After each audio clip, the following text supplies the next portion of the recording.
أعوذ بالله من الشيطان الرجيم بسم الله الرحمن الرحيم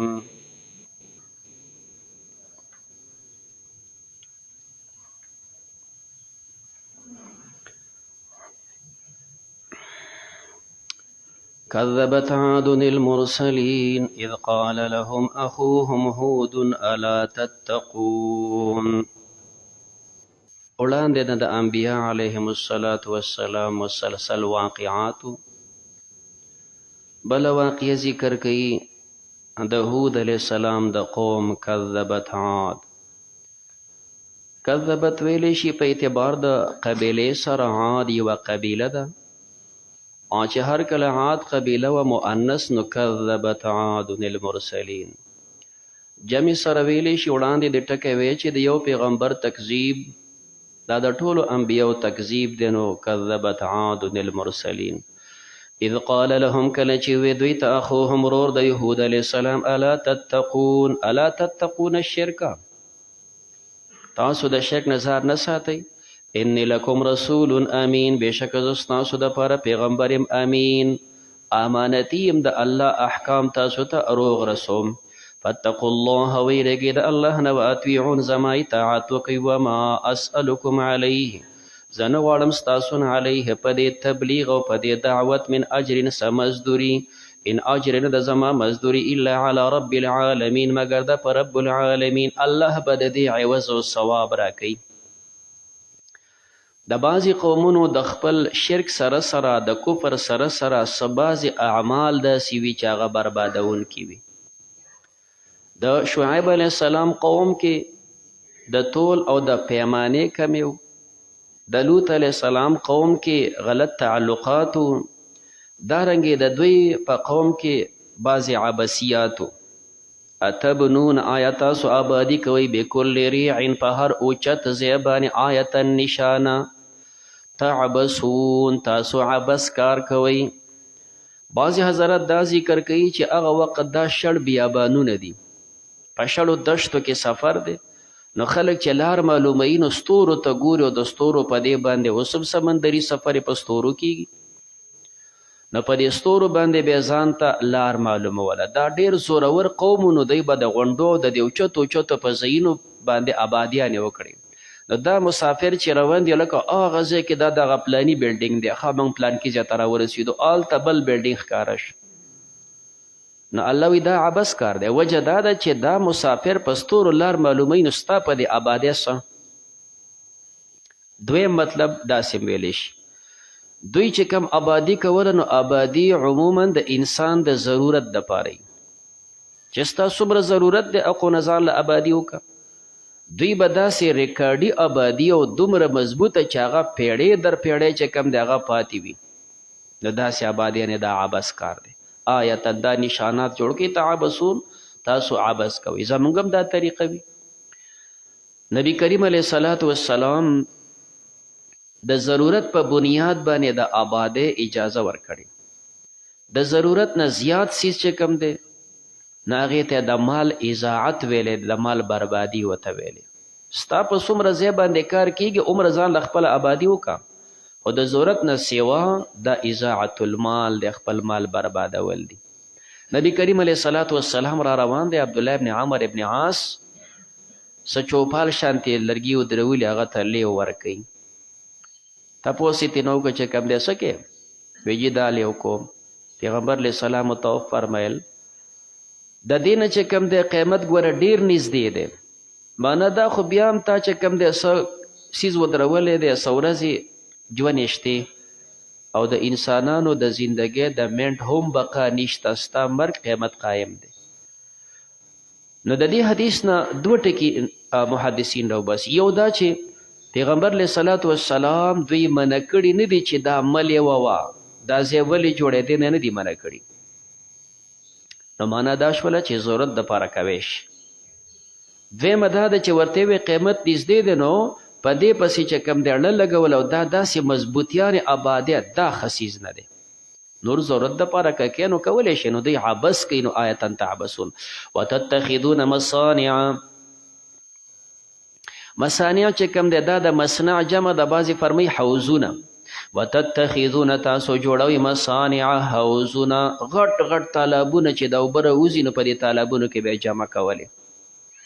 او دویم بعضې معنی کوي مصانع مصنع ویلی شي کاریګریانې هنرونه دا چې کوم د کاریګریانې او په دې هنرونو کې دی ماهر دی هر یو څیز ډېر په عجیب انداز جوړوي داسې جوړوي لعلکم تخلدون گویا تاسو همیشه په دې کاریګریانو کې ماهر یې نو دیوال مضبوط آبادي مضبوطه چې بس دا ته همیشه په دنیا کې پروت یې نو. وإذا بطشتم کله چې تاسو حمله کوئ بطشتم تاسو حمله او ګریف کوئ جبارین د زورورو که د چا څه به ورانه راله او په هغه باندې بیا حمله نو داسې حمله چې مکمل د ویښ نه ختم کی.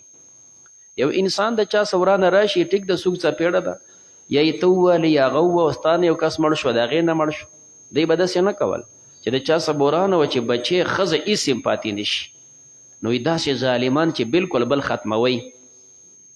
فاتقوا الله ویرګې د الله نه واطیعون زما اطاعت وکړئ واتقوا الذي ویرګې د هغه ذات نه امدکم هغه ذات چې ستاسو امداد کړی بما تعلمون هغه چې تاسو پوهیږئ الله تاسو له هغه څه درکړي دي چې ته پخپله پې پوهیږې څه راکړي چونکې دې وخت کې خدای کافر دي د الله د نعمتونو توجه خو نشته نو چې نشته دا اجمال تفصیل پخپله ورته ورښیي ته نه پوهیږې زه به در وښیم امدکم ستاسو امداد کړی به انعام په څاروو سره الله ځناور درکړه و بنین زامن و جنات باغونه و عیون و چینې انی اخاف علیکم بېشکه زه یریږم په تاسو عذاب یوم عظیم دا عذاب د ورځې لوی نه قالو دی وې سواء علینا برابر ده په موږ باندې اوعظت که ته نصیحت کې ام لم تکن من الواعظین او که ته نصیحت نه کې که ته نصیحت کې او که نه کې موږ ستا خبره نه منو.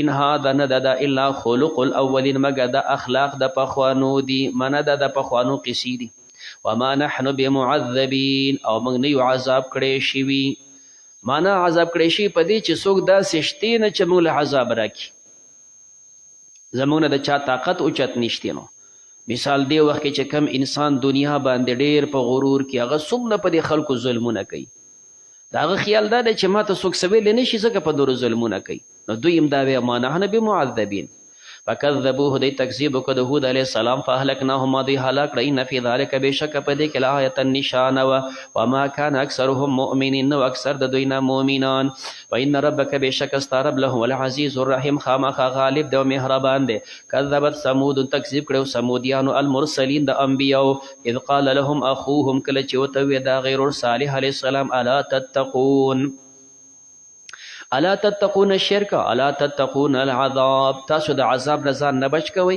انی لکم بېشکه زه ستاسو دپاره رسول امین پیغمبر یم امانتي فاتقوا الله ویرګئ د الله نه واطیعون زما اطاعت وکئ وما اسألکم علیه زه نه غواړم ستاسو نه په دې من اجر څه مزدوري ان اجر نه د زما مزدوري الا علی رب العالمین مګر د په رب العالمین اتترکون آیا تاسو پرېښودی شئ فیما هاهنا په دې دنیا کې آمینین په امن دا تاسو چې کوم ژوند تېروئ همدقسې به په امن پاتې په جناتین په دې باغونو کې و عیون او په چینو کې و زروع په فصلونو کې و نخلین او په کجورو کې طلعها چې د هغې میوې هضویم دا نرمې او نازکې دي دا کجورې څانګه راویستی شي میوه ونیسي ډېره نرمه نازکه پسته میوه بیا ورو غټه شي پخه شي وتنحتون تاسو تراشئ او توږئ من الجبال د غرونو نه بیوتن کورونه فریحین د تکبر په غر کې ځان له چې کوم دی ځای جوړ کړئ د تکبر ځای نه برابر کړئ چې کوم دی او د بل سره په دې کاڼو کې مقابله کوئ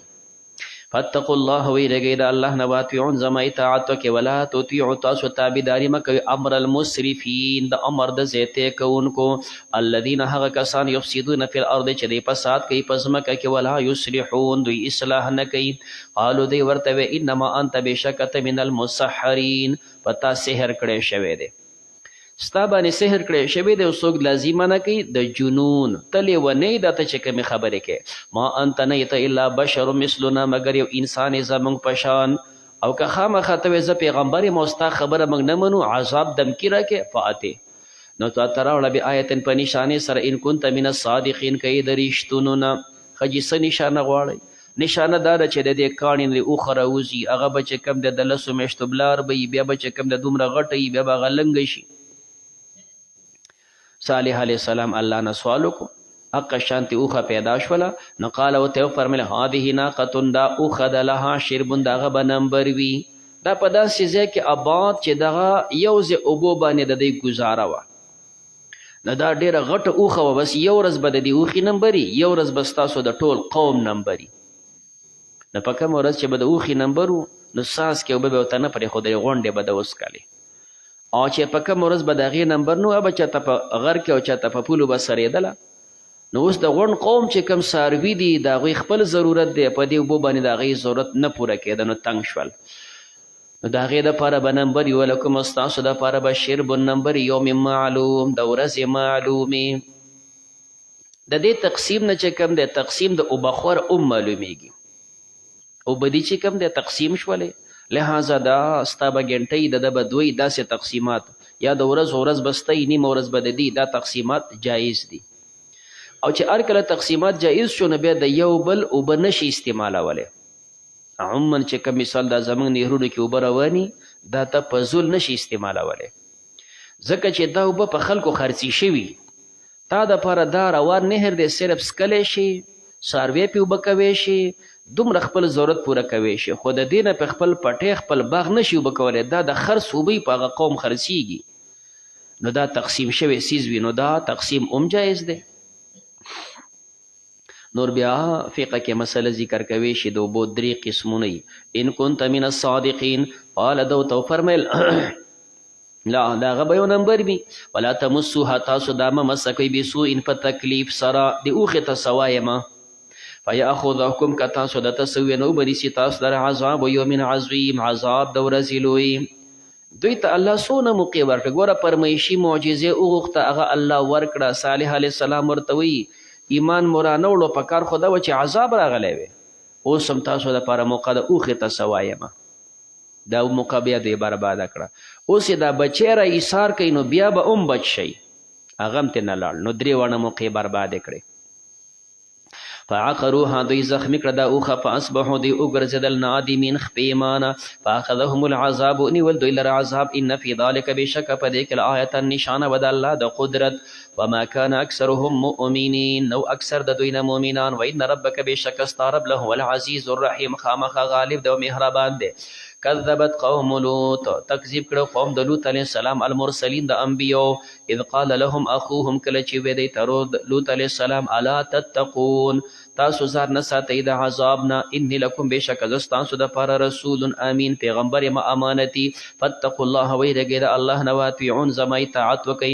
وما اسألکم، زه نه غواړم ستاسو نه علیه په دې باندې من اجر څه مزدوري، ان اجر نه د زما مزدوري الا علی رب العالمین، مګر د په رب العالمین. اتأتون الذکران، تاسو راتلل کوئ الکانو ته من العالمین، د مخلوق نه، خپل غلط ځای باندې خواهشات پوره کوئ. وتذرون، تاسو پرېږدئ ما خلق لکم، هغه چې پیدا کړي الله تاسو دپاره ربکم، ستاسو رب، من ازواجکم، ستاسو د بیبیانو نه. تاسو بیبیانو پریښي دي او الکانو سره ناجایز تعلقات. بل انتم، بلکې تاسو قوم عادون، قوم زیاتې کوونکي، متجاوزین د حلالو نه حرامو ته. قالو دی ورته ویل ان لم تنتهي، که ته منع نه شوې یا لوط علیه السلام، لتکونن، نو خامخا به ته شي من المخرجین، د ویستې شوونه، د دې خپل کلي نه به دې وشړو.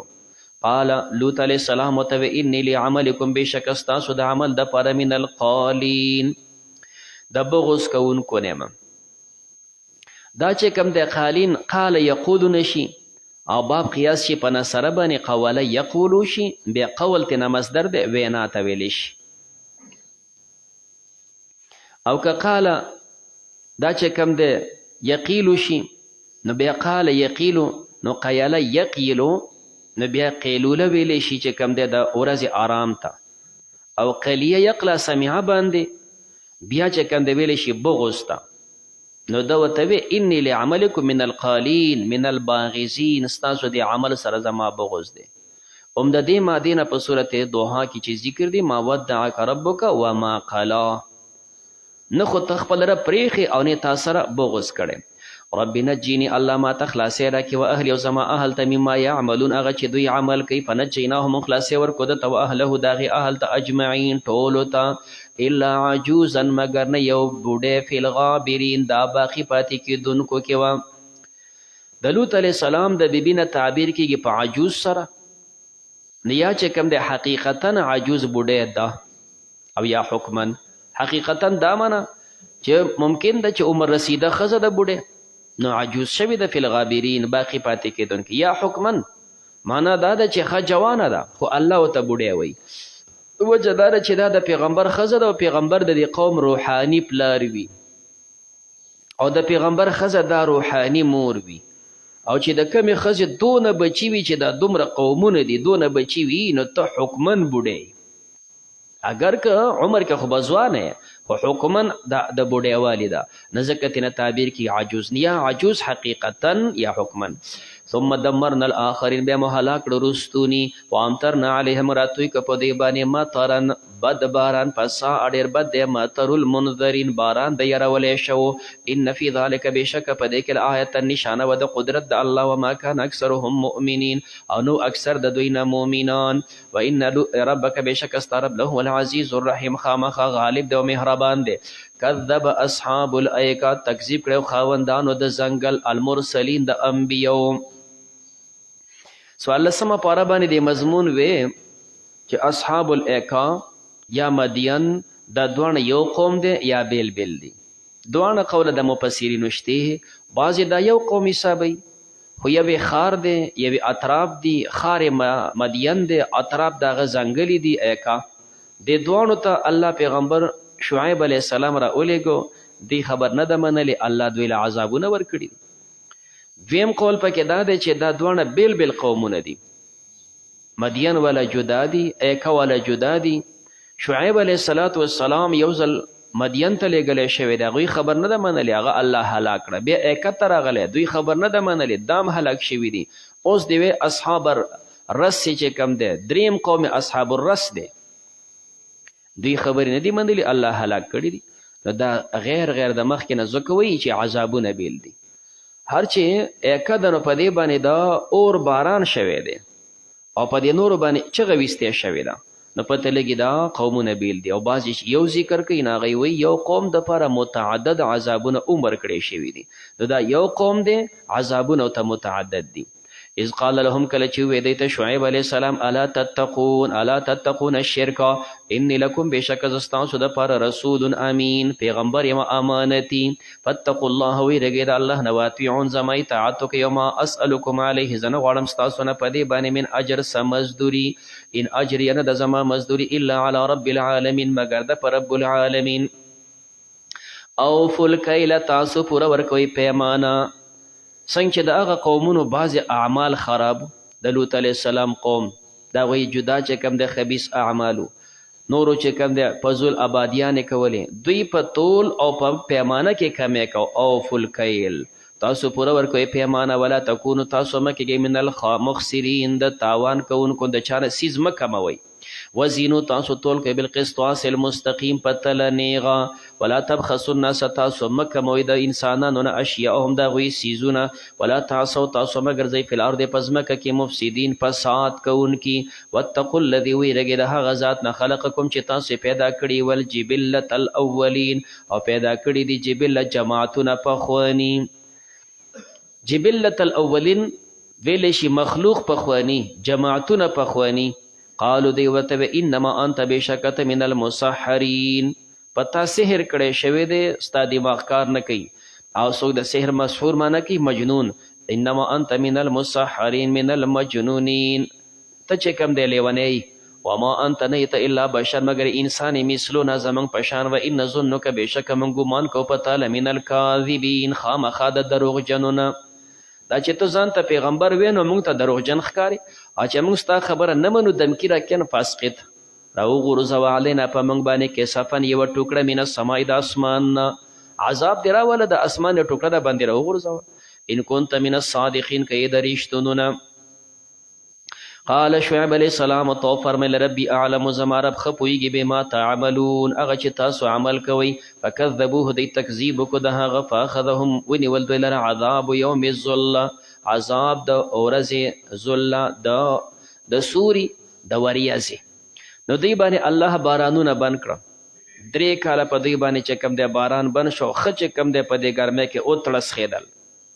نو چې ګرمۍ داسې تنګ کړه چې خوراک نه پرېوتل لسکاک نه پرېوتل چا ځان له سوړې کتئ چې په هغه کې لږ شان د ګرمۍ نه بچ شي وړاندې ورته وریځ ښکاره شوله نو بعضې کسانو هغې ته منډې کړې دې نورو ته اشاره کوي شابه راځئ لږ شانې به دې وریځې سوري ته کینو چې لږه ساه پکې واخلو نو د خپل ساه اخیستلو بچاو دپاره هر سړی منډې وایي دلته راجمع شول الله پې د پاسه نه د اور باران وکړو چې بس لاندې چې کوم دی د ملخانو په شانته وسول عذاب د یوم ذل ورځ د وریځې انه بېشکه دا کان عذاب یوم عظیم دا عذاب د ورځې لوی ان فی ذلک بېشکه په دې کې له آیا نشانه ده وما کان اکثرهم مؤمنین نو اکثر د دوی نه مؤمنان وان ربک بېشکه ستا رب له هو العزیز الرحیم خامخا غالب د مهربان دی وانه لتنزیل رب العالمین بېشکه دا قرآن کریم نازلېدل دی د جانبه د رب العالمین ابتدا کې چې څنګه ترغیب هغه ثمره په هغې باندې مرتبه چې قرآن د الله د خوا نه نازل دی څنګه چې دغه انبیاو ته الله نبوت ورکړی نزل به الروح الامین نازلیږي په دې باندې روح نه مراد جبریل دی امین امانتي دی علی قلبک ستا پړه باندې لتکونه چې شیت من المنذرین د یرونکو نه بلسان عربي مبین په ژبه عربي ښکاره فصیح عربي باندې نازلیږي وانه بېشکه ده لفی زبر الاولین مخکینی کتابونه ښکاره دي چې هغه په عربی کې نه نو بیا دا په هغې کې څنګه شو هو ضمیر چې کم دی یا راجع دی قرآن ته وانه بېشکه دا قرآن کریم مضاف به ورته راوباسي وان ذکر القرآن وانه معنه ان ذکره ذکر د قرآن لفی زبر الاولین دا په مخکینو کتابونو کې موجود آیا هو ضمیر پیغمبر ته راجع که وانه معنه ان ذکره ذکر د پیغمبر علیه السلام لفی زبر الاولین دا په کتابونو پخوانو کتابونو کې د پیغمبر علیه السلام تذکره و د قرآن تذکره و آیا مضامین د دې وی و انه بېشکه دا قرآن کریم معنا د دې مضمون اگر چې دا الفاظ خو ځکه نو چې دا عربي ده خو مضمون دا لفی زبر الاولین دا په کتابونو پخوانو کې اولم یکن لهم آیا نه د دوی دپاره آیتا نشانه دوی ته الله ورخی دا ستاسو دپاره نشانه نه ده ان یعلمه چې پیژني دې لره د قرآن لره ان یعلمه پیژني د پیغمبر لره علماء بني اسرائیل عالمان د بني اسرائیلو هغه کسان چې هغوی ایمان راوړی عبدالله ابن سلام صاحب دی دارنګې ابن امین صاحب دی داسې نور په دی کې علماو ایمان راوړی خو پته لګي هغوی پیژني دا د الله پیغمبر دی دا ستاسو دپاره لویه نښه ده که نه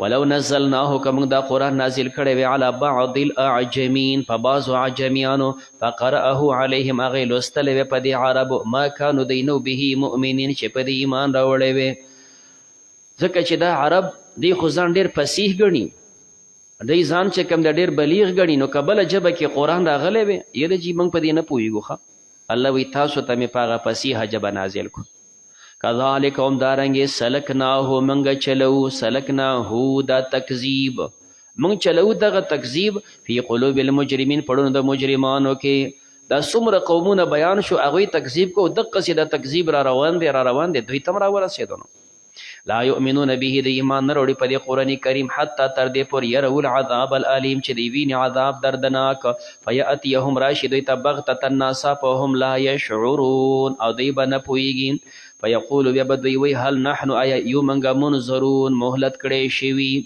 موږ ته بیا چېرته لږ مهلت میلاویږي الله فرمایي افا بعذابنا یستعجلون دی زما په عذاب باندې تلوار کوي افرأیت خبر راکه ای متعناهم که زه دوی له پیدا ورکم سینین څه کلونه څو کاله د راحت وله ورکم ثم جاءهم بیا راشي دوی ته ما کانو یوعدون هغه چې دوی سره وعده کیږي عذاب راشي نو دغه راحت دغه مال دا اولاد تا بچ کویش ما اغنا عنهم بچ بنه کې دوی نه ما کانو یمتعون هغه چې دوی له پیدا ورکولی شوله وما اهلکنا من قریة ما نه دی هلاک کړی من قریه من اهل قریه باشندگان د کلي الا لها منذرون مگر د هغې دپاره یرونکي مخکې پیغمبر استازی ورته ولیږم چې ایمان را نوړي به یې هلاک کم ذکرا نو هدا ذکر دا نصیحت دی وما كنا ظالمین موږ نه یو ظالمان وما تنزلت به الشیاطین ابتدا د صورت کې دی وی چې دوی ډیر الزامات لګول په قرآن کریم باندې کله د سحر او کله افترا او کله بل کله به دام وی چې دا شیطان دله خبر راوړي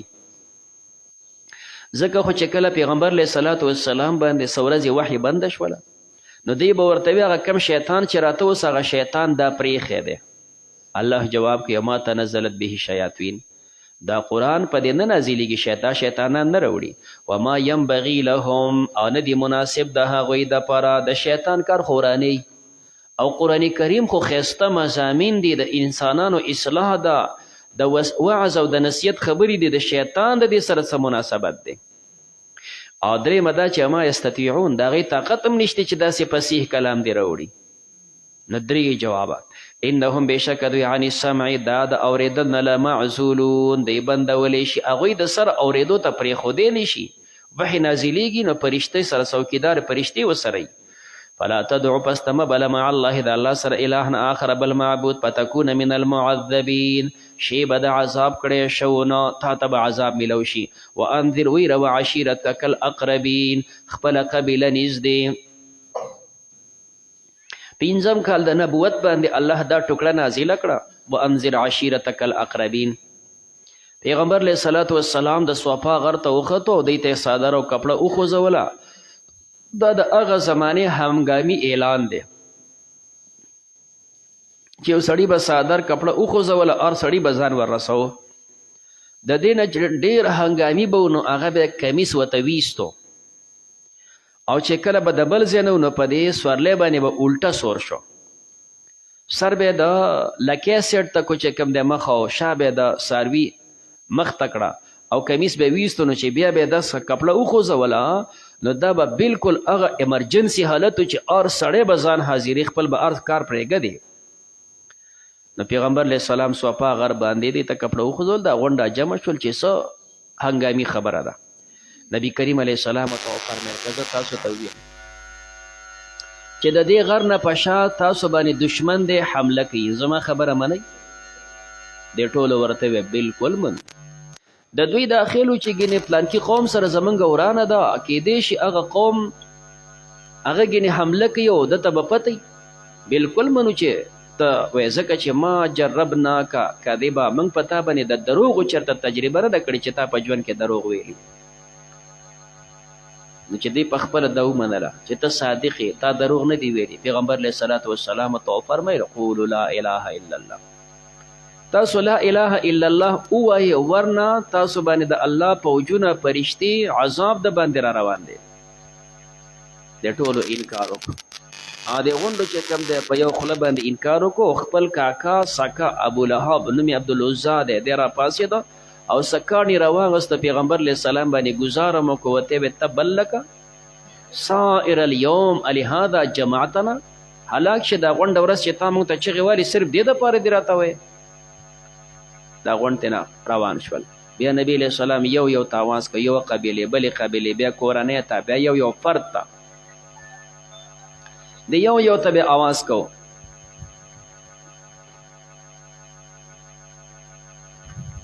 ولې سلو دی؟ تیز دی، سلو دی. اوس نور نه تیز، اوس آواز صحیح شو.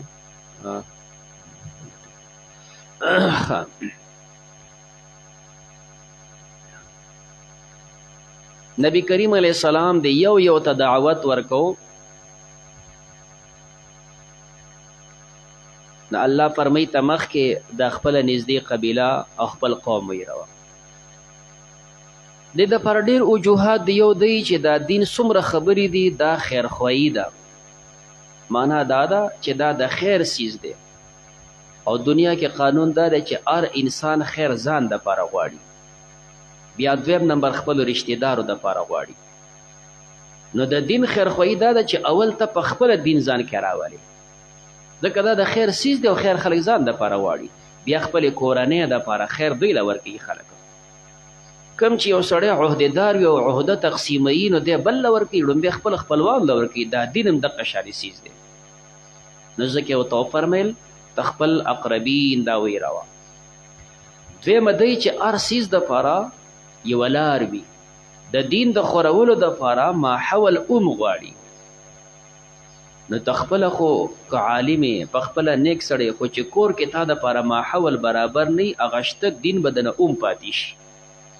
په په ځای د دې چې ته مخکې ترقي وکړې هغه خپل بدنه پاتې شي، خو چې کله تا دپاره ماحول سازګار وي بیا به ته مخکې روان وي.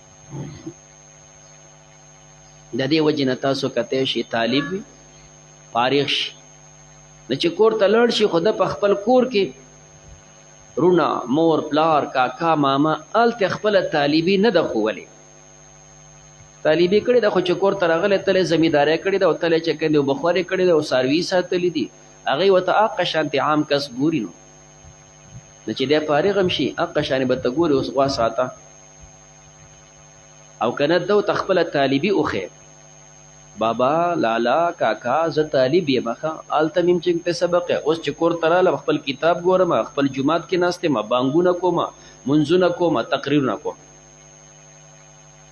نو چې فارغ هم شي هغه به جرأت نشي کولی دا طالب دی. لہذا اوس به بیا ځان سره موقع برابرې بیا به ته د دین خدمت کې او چې هر کله تا ځان دپاره موقع نه ده برابر کړې نو مشکل ده چې ته خپل طالبي او خپل علم چاته وخایې. د دې وجې نه تبلیغیان ملګري هم دا وایي که نه ماحول برابرول. نو چې کوم یو کس 4 میاشتې ولګوي 2 میاشتې ولګوي خو چې کور ته راشي او کور ماحول هغې دپاره برابر نه دی نو دی به میاشت نیمه شبي جمعې ته هم ځي ګش کې به هم شریکېږي نور یې بیا به داسې رو بس بیا به هر څه پرېږدي.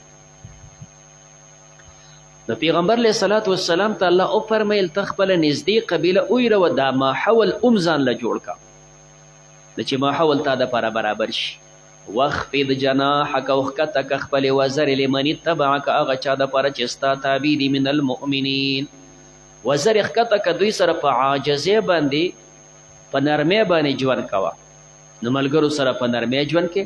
فإن عصوک پس که دا خلک ستا خلاف کوي فقل ورته وایه انی بریء بېشکه زه جدا یم مما تعملون هغه چې تاسو عمل کوئ. وتوکل علی العزیز الرحیم توکل کوه په هغه ذات چې غالب دی او مهربان دی. الذي یراک هغه ذات چې تا اینې حین تقوم. حین تقوم د تقوم دپاره مخکې سله نه ده ذکر شوی چې څه ته پاڅېږي نو اریوتې راجع کویش. یراک تا اینې حین تقوم للدعوه خلکو ته دعوت ورکې. حین تقوم للصلاة مونځ ته پاڅېږي. حین تقوم للتهجد تهجد ته پاڅېږي. الله وایي زه د اینم. وتقلبک او ستا اوړېدل راوړېدل فی الساجدین په سجده کوونکو کې کم چې دا نور عبادت کوي تم په عبادت کې الله وایي دا غونډ اینم. وتقلبک فی الساجدین اینم تا چې کم دی اوړېدل راوړېدل په سجده کوونکو متهجدینو کې د شپې چې کم خلک عبادت کوي په دې کې زه ستا دا عبادت هم اینم. یو لازمی معنا څه حضرت داسې کوي وتقلبک او ستا نقل کېدل فی الساجدین معنا فی الطاهرین. د پیغمبر علیه السلام نقل چې راغلی د آدم علیه السلام نه د پاکو خلکو کې راغلی پلیتو خلکو کې نه دی راغلی. اوس د دې پاکو خلکو نه څه مراد دی؟